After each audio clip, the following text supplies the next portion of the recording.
আপনারা জানেন যে আমাদের বিএফএফ ইলেকশন 26শে অক্টোবর। বেসড অন দ্যাট ইলেকশন এখানে কিছু লোকজনের রিকোয়ারমেন্ট ছিল, ডিমান্ড ছিল যেন ইলেকশনটা পিছায়। তো অ্যাকর্ডিং টু দ্যাট রিকোয়েস্ট আমরা ফিফার কাছে চিঠি দিয়েছিলাম। এই কপিটা আপনাদেরকে দিয়ে দিবেন। চিঠির উত্তর দিয়ে দিয়েছে যে ইলেকশন কোনোভাবে একদিনও পিছানো যাবে না, এটা ফিফা ইনস্ট্রাকশন দিয়ে দিয়েছে। সো এই চিঠিটা আপনাদেরকে কপি দিয়ে দিবেন, so you can find out যে ফিফার মাইন্ডটা।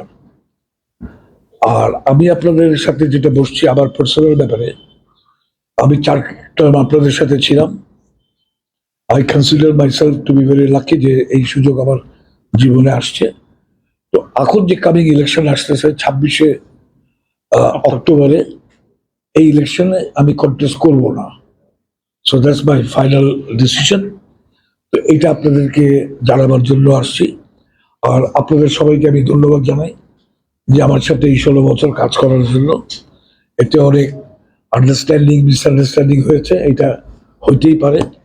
So I have nothing in my heart. আশা করবো আপনারাও মনে কিছু রাখবেন না। So thank you very much for your support and your let's hope যে বাংলাদেশ ফুটবল ফেডারেশনের যারা আরো উন্নতি হয়, বাংলাদেশ ফুটবল ফেডারেশন যেন এই ফিউচারে খুব ভালোভাবে থাকে এবং ফুটবল যেন ভালোভাবে থাকে। অ্যাটলিস্ট আমার একটা মনে খুশি আছে যে last under-20 sub championship champion হয়ে আমি যেতে পারছি। So that is a good thing for me, আমার নিজের পার্সোনাল জন্য।